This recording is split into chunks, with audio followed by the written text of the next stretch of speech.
Hello everyone, this is Doe welcoming you back to another Sword of Convallaria video.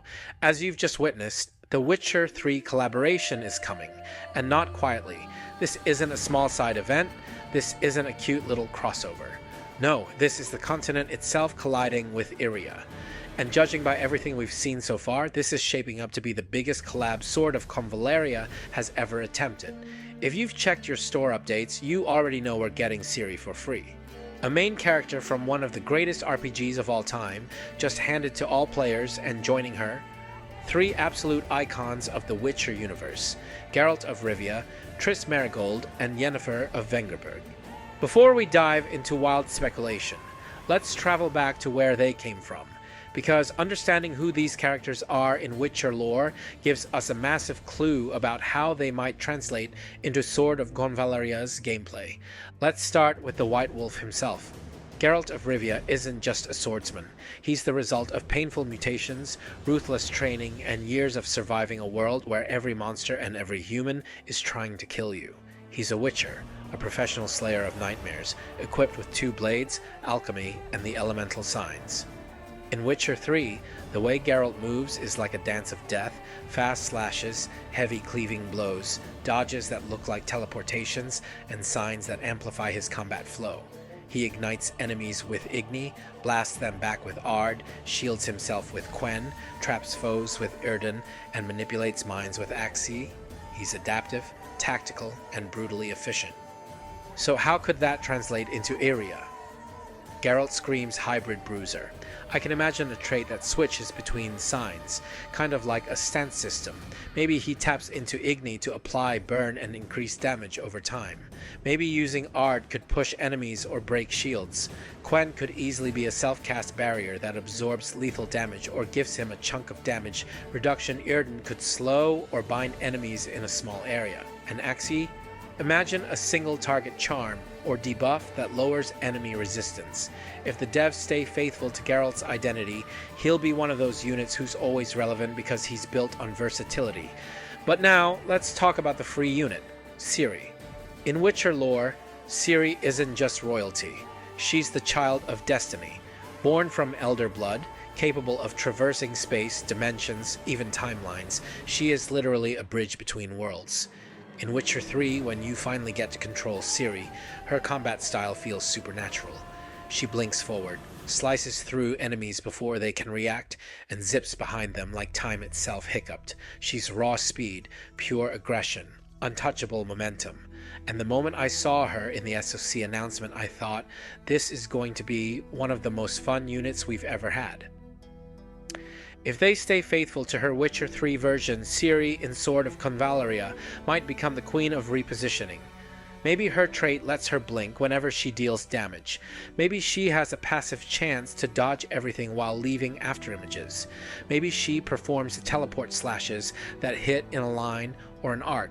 She could even have a burst skill that chains multiple instant jumps across the map, almost like a built-in falling comet dash, but on steroids. For a free unit, this could be insane value, especially for newer players who don't have access to many high-mobility assassins. Next up, we have Triss Merigold.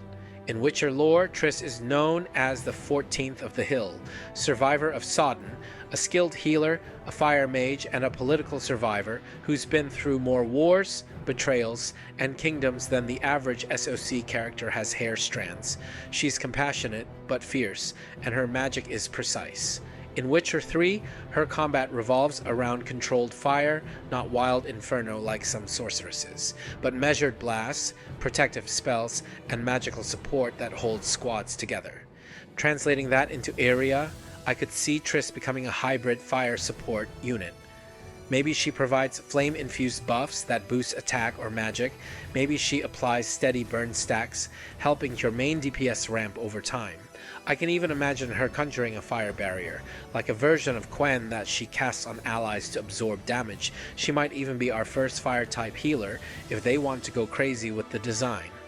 If done right, Triss could fill a niche our roster doesn't currently have. A sustain-oriented mage who deals damage while keeping her team alive. And then, the final arrival. The one many players have been waiting for. Yennefer of Vengerberg. In Witcher lore, Yen is one of the most powerful sorceresses ever recorded. She bends chaos like it's her native language. She can summon storms, manipulate gravity, teleport at will, paralyze enemies, and warp the battlefield with a flick of her wrist. She's fiercely intelligent, dangerously ambitious, and emotionally guarded. But her loyalty to Ciri is unbreakable. In Witcher 3, every spell Yen uses feels like absolute authority over the battlefield. So, what does that mean for Sword of Convallaria? If Yen arrives as a controller, she might instantly become one of the strongest in the entire game. Imagine a gravity field that pulls enemies inward, or a spatial rift that swaps their positions. Maybe she can freeze time around a target, delaying their next action, or unleash a thunderstorm that inflicts vulnerable while shocking multiple enemies. Yen is a character with so much magical potential that the SOC devs could go wild with her design. And honestly, I hope they do. And when you look at these four characters together, Geralt's versatility, Ciri's mobility, Triss's controlled fire, and Yennefer's overwhelming magic, you start to see why this collab feels massive. These aren't just cameos. These are legends crossing worlds. Their identities alone could reshape the meta. At least for certain game modes, imagine Geralt in Pioneer stages, Ciri in PvP Blitz comps, Triss in fire synergies, and Yen in control setups for Tower of Adversity. The possibilities are actually insane. As we get closer to the collab, I'll keep updating you all on their kits, their banners, and their roles in the current meta. Once the test server drops their skills, you already know I'll break down each character in detail, showcase footage, and give my honest advice on whether you should summon or skip. But for now, let me know in the comments, who are you most excited for? Are you going straight for Geralt, saving for Yennefer? Or are you like me, already planning a triple blink Ciri showcase the moment she drops? Stay cool, stay crispy. This is Doe signing off. See you in the next video.